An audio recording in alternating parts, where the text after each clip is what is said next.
Small, hardy, chilled.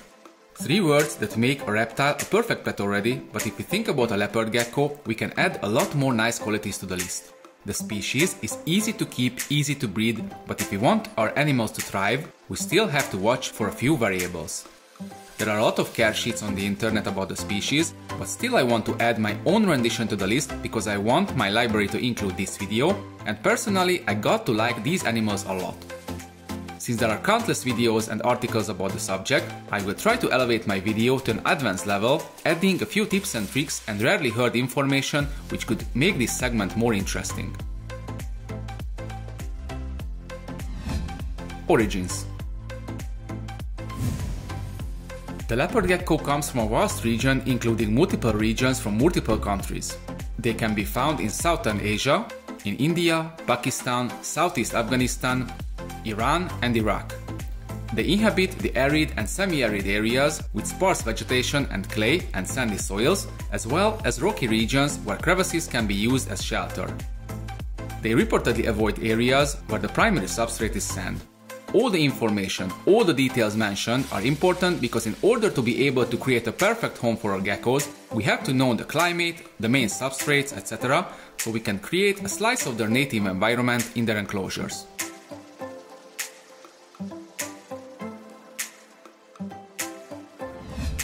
Characteristics.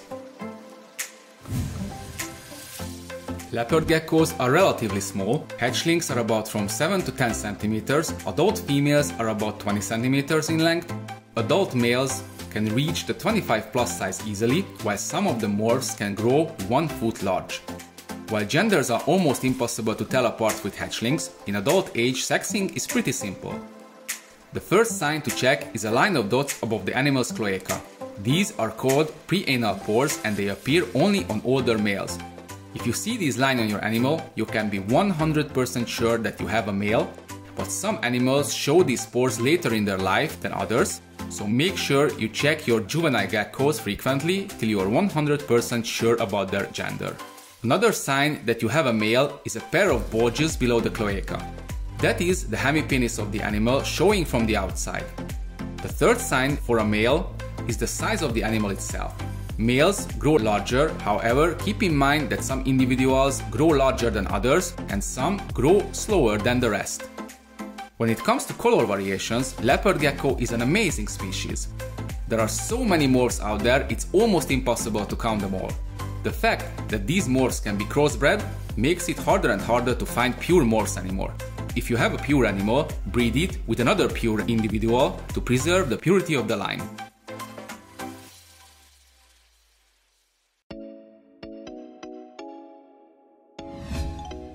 Housing. Housing these lizards is a simple task, they don't require huge spaces, and even though the bigger the better rule applies to most reptile enclosures, for a leopard gecko I would settle with a smaller terrarium. How small? Hatchlings can be kept together in smaller racks. I keep 4 hatchlings in a 40 cm long, 25 cm deep, 15 cm tall box, which can house a single juvenile animal for a while. For adults, there are other rules you have to apply. You can keep multiple animals together as long as you keep only one sexually mature male in one enclosure. Sexually mature males will fight to the death if they kept together.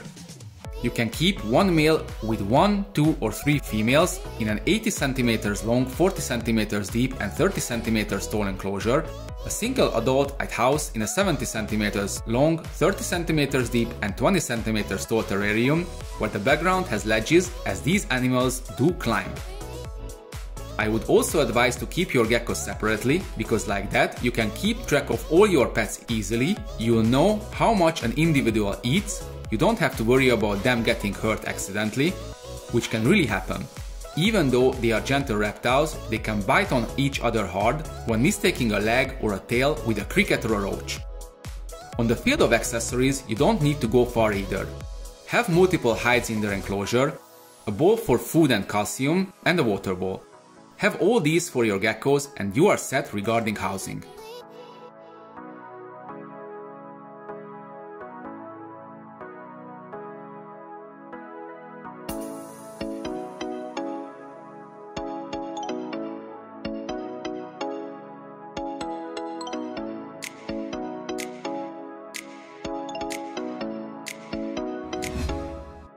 Substrate. So, what substrate should we choose for our geckos? It's a really interesting question. The number of choices are pretty high. Before we go into the possible choices, I would tell about the most controversial one, which would be sand. I know a lot of people will stand against me in this debate, but still I say do not use sand purely. I have bad personal experiences with sand and I will never risk my animal's life again. Impaction is a real threat because the way leopard geckos eat. This is my own experience, but you'll see it too if you watch your pets closely while eating. Once a leopard gecko bites down on its prey, it works it down immediately without watching what else it might ingest with the bite. Monitors and tegus often spit their bite out if they feel an alien object in their mouth. Many times I saw them rotating the bite or use their tongues to get rid of the extra object. Leopard geckos are not like that, they bite down hard and swallow what they grab. Reptile carpet would be another type, which I would stay away because your gecko's claws can stuck in the fibers, making it hard to walk in general. The best and aesthetically most pleasing choices would be flat stones, but clay, big enough pebbles, compressed cocoa fiber are good natural substrates too. If you are more into technicality, vinyl carpet and paper towels are choices you should consider. They are easy to clean and cheap. If you are not really concerned by the looks, you can even keep your geckos without substrate.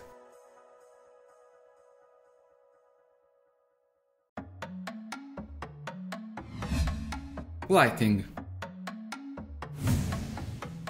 Leopard geckos are crepuscular animals, which means they are active between dusk and dawn while spending most of the daytime sleeping and hiding in safety. Because of their nature, lighting will be a condition that is easy to meet. As for lighting itself, they don't require much, they can see perfectly with a small light source or in the natural lighting of a room. As for heating, they don't require much either. I have 23-26 degrees in my reptile room daytime, which I keep in summer too with an air conditioner. During night it falls down to about 18-21 degrees, depending on the time of the year. I like to use a dim light which doesn't bother the animals, and I provide a little heated area in case they need an extra kick. The heated area is 6-7 degrees warmer and can be achieved by a small heat cable or heat pad under the enclosure or a heat source above the spot. If you choose to provide the heated area with a bulb that provides light, make sure your animals can retreat to dark heights during the day. A perfect option to achieve a lightless heated area is to use a ceramic heat emitter. It can be fit into a normal bulb socket, but it generates heat without light. It's a really good way to keep your animals warm if your room gets colder sometimes. If you want to observe your animals during the time while they are most active, use dim/cold lights like a moonlight emitter, which doesn't bother them at all. Since leopard geckos are crepuscular animals, UVB is not required at all. Strong UVB can even hurt their skin.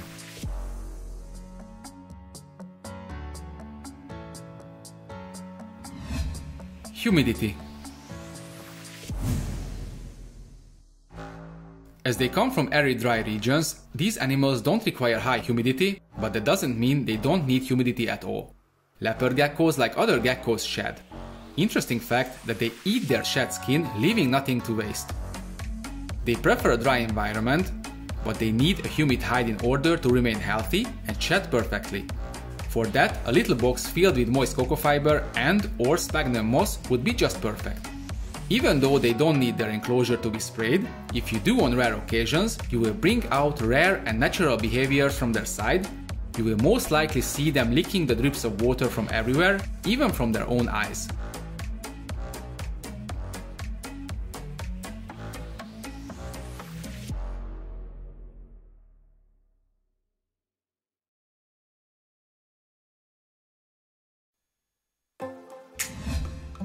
Health.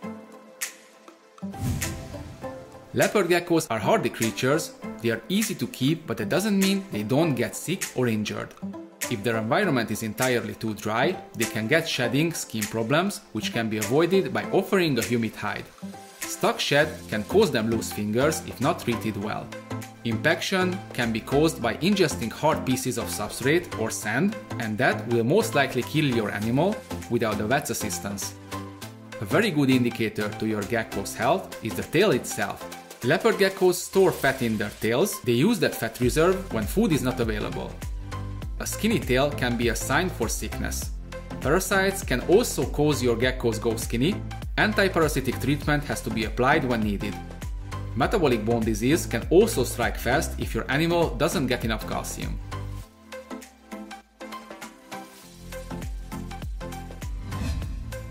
Feeding. Feeding these animals is not a rocket science, but leopard geckos can make it really hard sometimes. Not because what they eat is hard to come by, but because some of these guys can get really picky.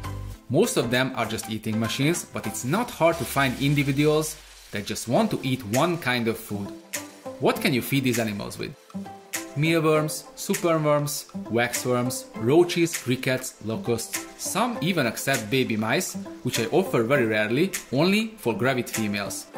Keep in mind that meat should not be in their staple diet, but it can boost a female's health after laying 5-7 clutches of eggs. As insects should be 99.9% of their meals, calcium supplementation should be in focus at all times. Insects should be dusted generously, and an extra portion of calcium must stand in their enclosure as they tend to leak calcium deposits when their bodies need extra calcium. This is extremely important with gravid or post-gravid females, as their bodies can get really depleted on calcium. Hatchlings can be fed the same food as adults, with finding a small one from everything. Small crickets, small locusts, small roaches, etc. The wider variety of food you introduce to your geckos in their young age, the more chance for them to accept different kind of meals as adults too. If one of your geckos is indeed gets picky, starve it a little bit until it accepts another kind of food. Keep in mind that the more kind of food they eat, the healthier they get.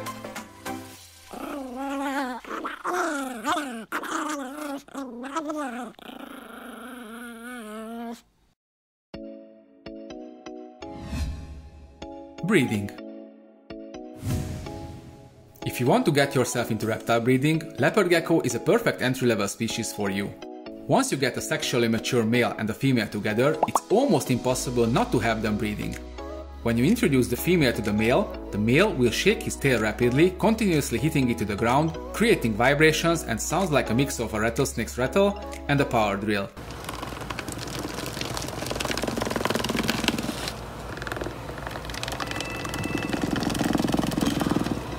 This shows that your male is ready to breed.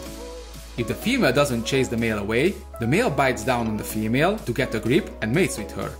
To help your geckos get into the mood, keep a 3 to 5 weeks long brumation period on lower temperatures. In this period, offer nothing but clean water and don't disturb your geckos. 2-3 weeks after copulation, the female starts to lay eggs, 1 or 2 at a time. They are multi-clutchers, they can easily lay 5, 6 or even 7 pair of eggs. Keep a moist hide box in your animal's enclosure. Moist cocoa fiber is a perfect substrate to lay their eggs in. When the substrate is piled into the corner, you know that the eggs are laid or they are about to be laid. Put the eggs into a container filled with perlite or vermiculite and place them into an incubator. Have the incubator temperature between 27 and 32 degrees, keep it to the lower end to hatch females, to the higher to get 100% males, and stay around 29 to 30 degrees if you want to hatch randoms. Depending on the temperatures, but after about 35 days, the little geckos will hatch. You can leave them in the incubator for 1 or 2 days, or take them out, place them into smaller plastic containers with wet paper towel on the bottom. Offer their first meals 4-5 days after hatching.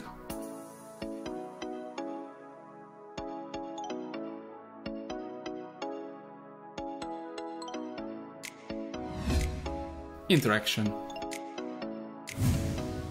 Leopard geckos are chilled and relaxed animals.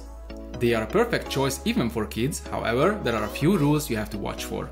They can and will drop their tails if they feel threatened, especially if someone or something grabs on the tail itself. Because of this, I would not advise you to leave them unsupervised with small children or babies. Apart from this, not much to add. One thing you have to keep in mind in addition though. Some individuals are different from the rest. Some of them will tolerate handling more than others. If you have a shy animal, don't push yourself on it, have short handling sessions and let your animal determine the level you interact. A relaxed leopard gecko is chilled, walks slow, licks everything new in its path. If you see your animal curling its tail and lifting it to the air while swiftly moving away searching a place to hide, let it be and try handling it another day. Even your gecko is tame, keep your sessions between 15 and 20 minutes, as there are signs for stress you might miss. A puppy dog can get annoyed sometimes too. To sum it up, leopard gecko is a perfect species for everyone who wants to dive into reptile keeping. They are easy to keep, easy to breed, hardy, and interaction with these animals doesn't require much knowledge or special awareness. They are great first reptile pets to your kids too, helping the little ones getting into the hobby without risking their health. I hope this video was helpful and interesting, and hopefully you also come back for the next episode of Project Pet. See ya!